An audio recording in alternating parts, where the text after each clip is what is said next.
great to look out and see you all at the end of this beautiful day. We're going to get to enjoy it more together outside soon, but before we close, I want to offer some really important thank yous. There's a lot that goes into an event like this, and first and foremost, I want to thank Cara, our amazing Deputy Director and Network Manager. She, as was said earlier, is the glue that holds so much of our network and our network action teams together, and she did more than anyone to organize this summit today, so thank you, Cara.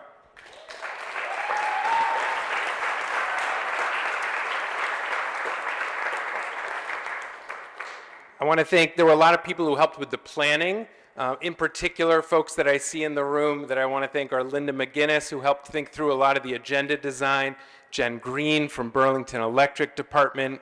I want to thank Magali Stoll-Aliman, who came early to help volunteer to help with registration, is now with Vermont Natural Resources Council. Thank you so much, Magali. Also to Bob the Green Guy Farnham and Vic Guadagno, who are here recording this so that we can have the video of the presentations up on our website. And thank you to the moderators who put a lot of prep work into this, especially Representative Gabrielle Stebbins and to Peter Walk, and really all of our speakers and presenters today. You can see them on the bottom of the slide here. It's also really important to stop and thank sponsors who help make this summit possible. There's a lot of costs that go into the space rental and the food and all of that stuff. And so we want to thank Green Mountain Power, VGS, Velco, Efficiency Vermont, VSECU, Burlington Electric Department, Washington Electric Co-op, Vermont Electric Co-op, and the Energy Co-op of Vermont. That is a lot of co-ops, a lot of cooperation, which is appropriate. Thank you so much to all of you for sponsoring and to Sugarbush for hosting us again. And of course, massive thanks to our funders who fund EAN's work year-round, make what we do for the state of Vermont, for this network possible, the work of our network action teams, specifically the Maverick Lloyd Foundation, the Sunflower Fund, Vermont Community Foundation, and Bondwood Social Investments, among others. So at this time, as I have done at each previous EAN summit since I was lucky enough to start serving as the network's executive director, I want to take some time to offer a reflection that is less about data. You will not see a single graph in the next bit of time, and that is really more personal. There is no way around it. Much of the news and many events from the last year have been difficult. An intergovernmental panel on climate change report in March warned of our rapidly closing window of opportunity to secure a livable future for all. It was summed up by the panel's chair, who said, "We are walking when we should be sprinting." Then in July, amidst historic flooding, many of us confronted the consequences of our society's collective failure to heed the warnings of the scientific community over the past 4 decades, and we confronted that in a very up-close and personal way. So many of us have our own personal stories of what the flooding was like. I want to just briefly share part of mine. Early on the morning of July 11th, I went to the Unitarian Church of Montpelier, where my wife Joan serves as minister. The church is right along the north branch of the Winooski River and in downtown Montpelier, and I went to help pump out the basement, which had been fully submerged. And when I looked in the basement, I saw a refrigerator floating in that brown floodwater, a refrigerator that had been holding food donations intended for the community lunch. There were children's toys floating in that floodwater, red and blue, yellow and green toys, and I could look at them and remember my son playing with them as a toddler in the church. Up on the first floor of the church, I saw my wife's office. The water had risen 3 inches above the floor. That same office where she provides pastoral care to people during some of the most difficult moments of their life. And it hit me. This is what the climate crisis looks and feels like. It was here in our hometown, threatening the people and the places we care most about. I have long known this, as I imagine all of you have, at a rational and intellectual level. But there is a difference between thinking about something and knowing something. That morning, and in the next few mornings when I was back at the church, volunteering alongside many people that I see today, I felt, smelled, experienced, and I knew the reality of the climate crisis at a visceral level like I had never had before. Tragically, it is no longer possible to avoid severe impacts from the climate destabilization that has already happened, that we know is coming, to one degree or another in the years ahead. But, and this is so important, we can still avoid even worse impacts. It is not and will never be too late to make a difference that matters. The difference we make will not be preventing additional flooding from happening, but by reducing climate pollution and focusing on resilience and adaptation, we can help prevent future flooding and other disasters from being worse than they have to be or worse than they otherwise would be. There is still so much to save, so much worth saving. If the floodwater had risen any higher, the entire first floor of the church may have had to be replaced. And if the river had risen just another inch, the first floor apartments right across the river, the affordable housing units right there on Elm Street might not have been spared. But those things did not happen, and that can remind us that there is much to be saved. Now and always, every inch matters. Every inch matters. I had the same thought that every inch matters. The following weekend, I was in Barrie volunteering with a team that was helping to clear and clean part of a home and garage on 3rd Street. Afterward, I wrote to friends and family outside of Vermont to ask for donations for flood relief, and I tried to paint a picture of what it was like. Pictures give only the slightest sense of what it's like. In homes and buildings, there's often inches thick of mud, a combination of river silt, sewage, toxins, and who knows what else. In order to move out ruined furniture and belongings, you have to shovel this toxic muck out as you go. Otherwise, it's just too slippery and thick to walk, with mud caking up all around your boots. In corners, mold like the rings of Saturn has formed in the muck as it has sat over the last week and a half. Even wearing a mask, the musty sewage smell gets in and stays in your throat and in your nostrils. Shoveling and moving bucket after bucket of this stuff, your eyes start stinging, and you can't tell if it's from the sweat, some piece of debris that got in your eye, or whatever is in the air. You can't stop to think of the scale of the damage or the amount of work ahead, both because it's hard to fathom and because it's a distraction from the work at hand. So you carry one more bucket, clean out one more garage bay, take it one more step at a time, alongside amazing people who you just met that morning, but who already feel like old friends. Every inch matters, every step matters, every choice matters.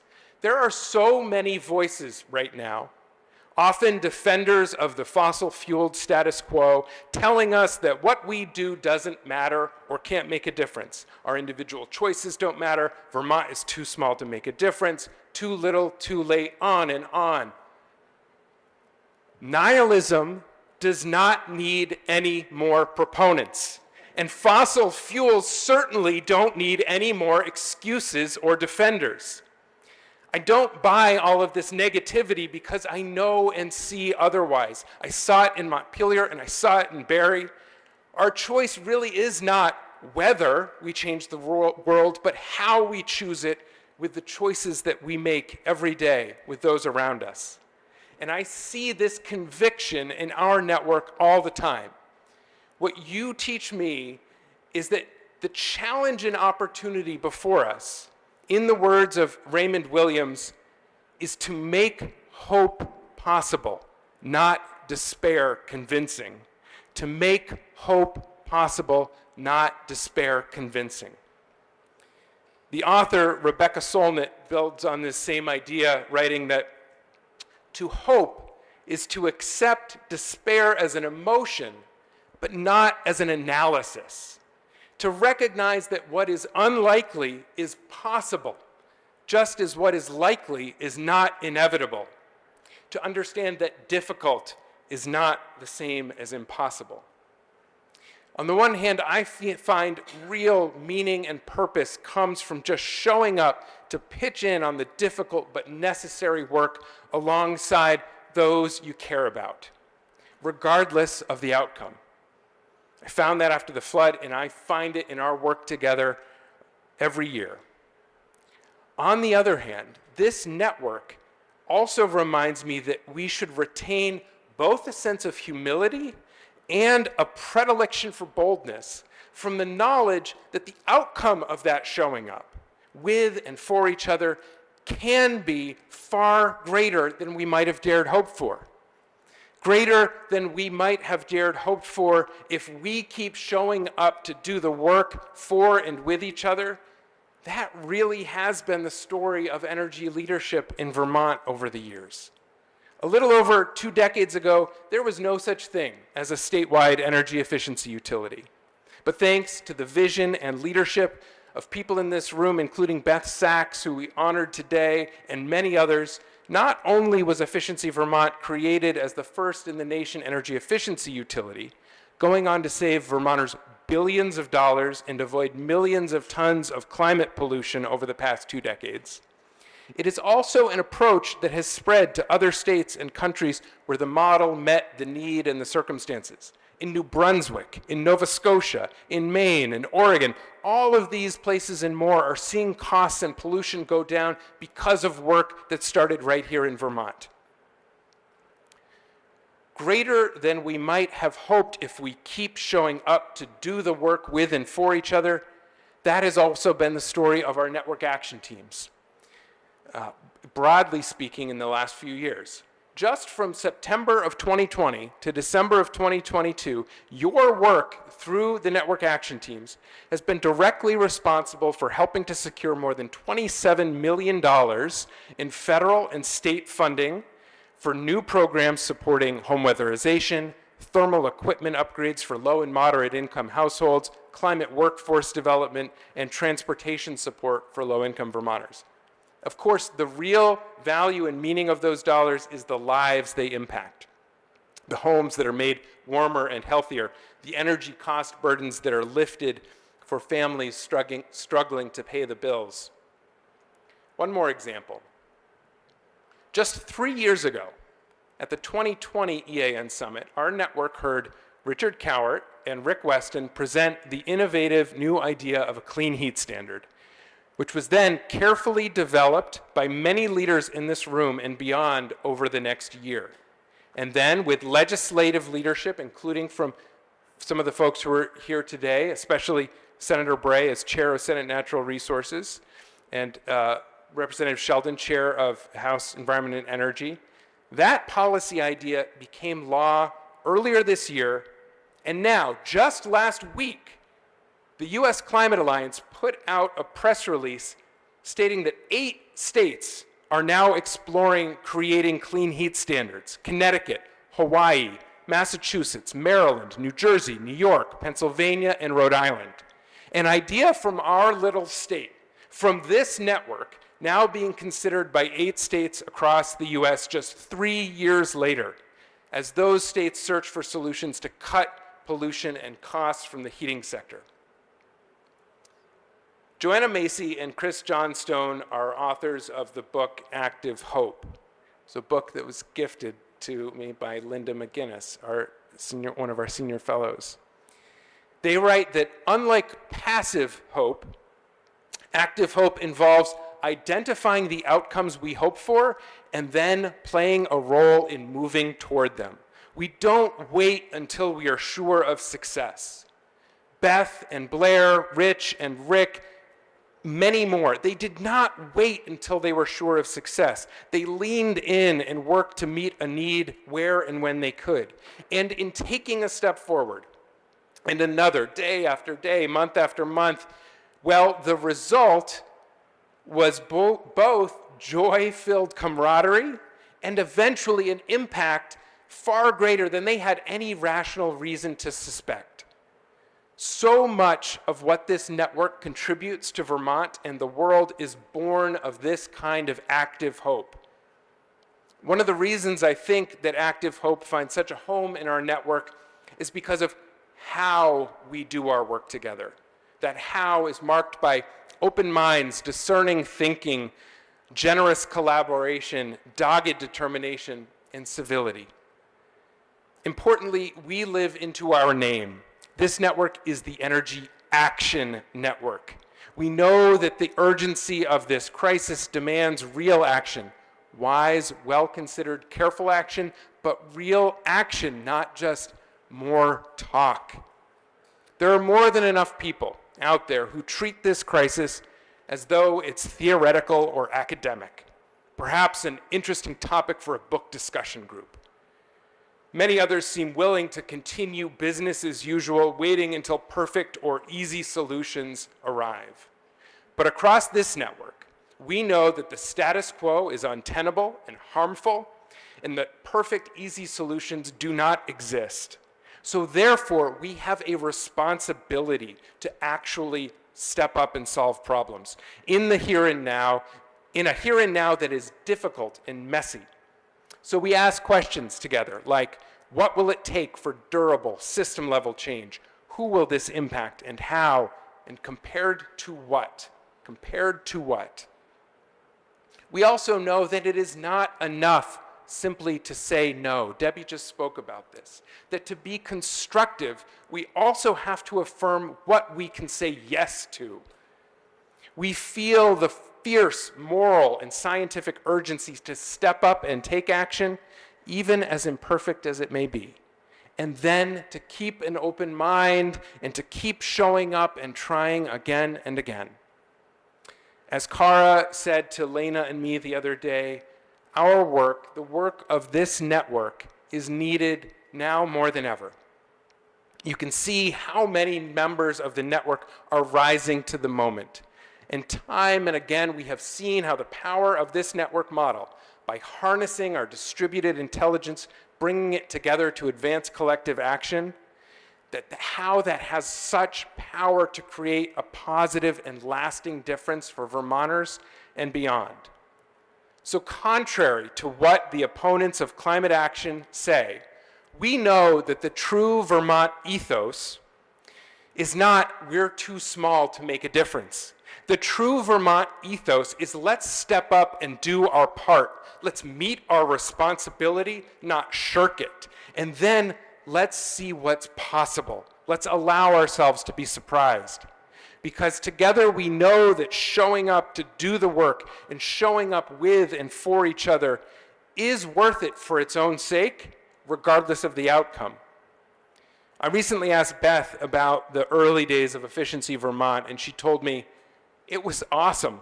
We really felt like this is a great idea. We had this amazing opportunity to work with regulators, the state, and big thinkers to come up with this whole other way of doing things. Yes, it hadn't been tried, but we thought we have the skills to make it work if we work from a place of what do people need, from a place of what are people not getting, what is not serving people's best interest. That's really what motivated Blair and I and Scudder Parker and others. There is joy in this work. As Beth said, it's awesome to work alongside such good, dedicated people. And, as their example also shows, sometimes much more than we could have ever hoped for, than we could have ever rationally thought possible, can be the result. There is still yet to be discovered possibility in this work. It's been true before with efficiency, with federal funding, with clean heat, and it will be true again when we keep showing up to do this work with and for each other. that work is both its own reward and sometimes it can result in so much more than we could have hoped for, more than we could have imagined possible. So with that, I just want to say how honored I am to be part of this work with you, how I look forward to showing up for it time and again, right alongside you in the months and years to come, whatever comes our way. Thank you so much for all you do.